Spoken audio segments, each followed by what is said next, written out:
So Huawei are pretty confident they've made this, their new P10, one of the best smartphones you can buy. Why else would they have priced it at €650 or £600, the same price as the Google Pixel or iPhone 7?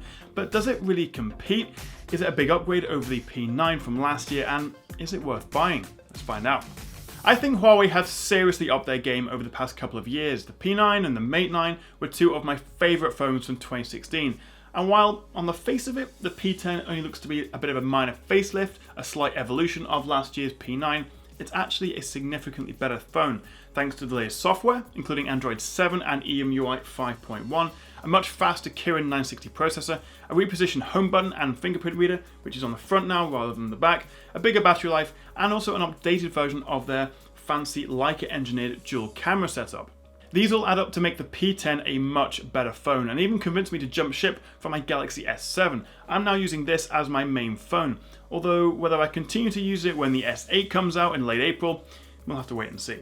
I think the P10 looks and feels great in the hand, but there's no denying its similarities to the iPhone 7, thanks to the less than 7mm thick metal body, rounded corners, and even the antenna on the bottom curves in the same way as the iPhone 7. But that's no bad thing. The iPhone 7s look great, I think the P10 looks great, and I do quite like this contrasting matte versus glossy black on the back. But it's also available in a whole range of colours. That's something Huawei were really bigging up this year, including a greenery green and dazzling blue, both of which have slightly strange plasticky textures. I'm not a big fan, if I'm honest, when I use them at MWC when they launched the P10. For me, the black or the silver or the gold are probably your best bets. But as comfortable as it is to hold, it is quite slippery, again like the iPhone, so you may want to put a case on it. And it's also not waterproof, unlike a lot of the competition, so be careful you don't drop it down the toilet. The P10 has a 5.1-inch 1080p screen which looks fantastic, and it's seriously bright too. This thing can push out up to 500 nits, so you're not going to have any trouble using this outside in bright sunlight. And the colours are vibrant, they really pop out of the screen on the IPS LCD display, although you won't get quite the same inky blacks as you do on the Super AMOLED display you get on the Galaxy S7. The P10 is also one of the first phones to come with Gorilla Glass 5 to protect the screen, so it shouldn't scratch easily, although it does come with a screen protector already on if you want to leave it. The biggest difference for me over last year's P9 and the P10 is that repositioned home button. Last year we just had the fingerprint reader on the back, there wasn't really a home button. This year it's all built into this home button on the lower bezel. It's so fast I've barely ever seen the lock screen on this phone. It's just as quick as that. It's less than a second, it's incredible. But for me, the best part is you can now get rid of the on-screen software buttons. You can actually use the home button to go back, to open up recently used apps, and to go to the home screen. Basically all you need to do, let's say we've got Chrome open, I can hold it down for a couple of seconds, it goes back to the home screen. I could say open an email like this, some spam, tap it once, and it goes back. Hold it down, go to the home button. Or I can swipe to the right and it opens up recently used apps. Initially I was not quite sure, I wasn't quite convinced about how useful that is. Now I use it all the time, and sometimes I go back to my other phone and I think I kind of miss it. It's actually really intuitive. It takes a couple of hours to get used to, but I think it works really well, and you do get that extra bit of screen back where the on-screen buttons used to be. Now, as for actually using the phone, well, I reckon the Huawei software is probably what's going to put off most people, aside from the price, buying a new phone like this. But the truth is, it shouldn't. The latest Android 7 Nougat, combined with their Emotion UI, EMUI 5.1, is actually a pleasure to use. Of course, I still prefer stock Android like you get on the Google Pixel, but for me, this is on the same level as Samsung's TouchWiz, although there is still quite a lot of bloatware and random apps pre-installed that you have to take a few minutes to either uninstall or hide in a folder. But despite that, I actually really like it, and there's so many ways of customizing how things look and changing themes. You can actually make it look just the way you want. Combine that with Huawei's own octa-core Kirin 960 processor, which powers the P10, that's the same one used in last year's Mate 9, alongside 4GB of RAM, the P10 feels super fast and responsive. I haven't noticed any slowdowns or crashes, and every single game and app I've thrown at it runs flawlessly. As for storage, you get a generous 64GB built in, which puts the recently announced LG G6's 32GB to shame, as well as a microSD card which supports up to 256GB cards, or if you prefer, you don't have to use a microSD, and you can in fact use a second SIM in this phone. As for battery life, well, last year's P9 was average at best.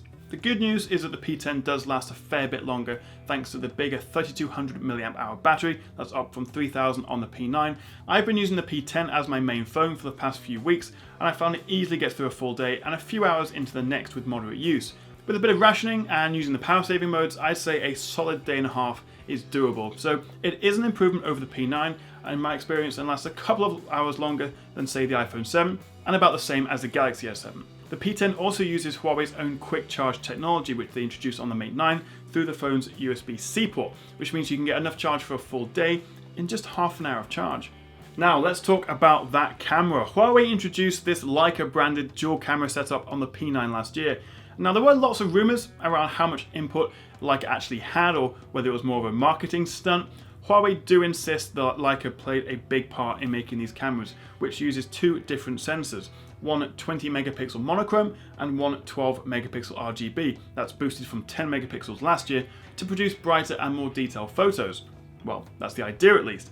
In truth, I'm not that impressed by the P9's camera, and while there have been a few improvements, it's still not as good as I hoped, and phones like the Galaxy S7 and Google Pixel are still a fair bit better in terms of camera quality, especially in low light. And the main reason the P10 struggles in low light is written right on the back. f2.2. The P10's f2.2 aperture on the rear camera is relatively narrow compared to the Galaxy S7's f1.7 and Pixel's f2, so it simply doesn't let as much light into the sensor, so light shots are darker, less detailed and noisier.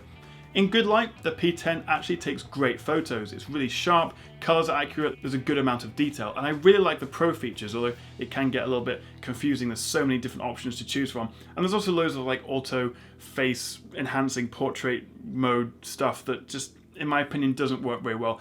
So for me, as fancy as their dual camera setup and Leica branding sounds, at the end of the day, it just doesn't quite deliver to the level I'd expect, especially considering the price and the competition out there. And while it's by no means bad, it probably is my single biggest issue with the P10. That is, except for the price. At 650 euros or 600 quid, it's far too expensive in my opinion. And as good as it is, as much as I like it, as much as I am genuinely using this every day now, I wouldn't pay that much for it. If the P10 was say 500, it would be much more competitive and far easier to recommend.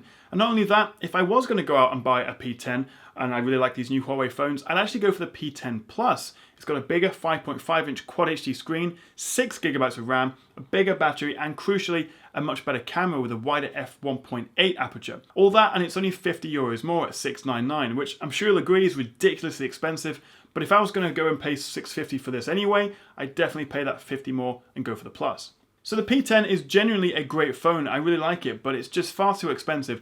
I'm not sure how competitive it will be against the Galaxy S8 and LG G6. I will of course be making comparisons when these phones come out, but for now, if the price doesn't bother you, I do highly recommend the P10. As I say, I'm actually switching from the S7 to this myself, even though the camera isn't quite as good. So that's what I think, but what do you reckon? Do let me know in the comments below. And if you do fancy buying the P10, you can find links in the description below.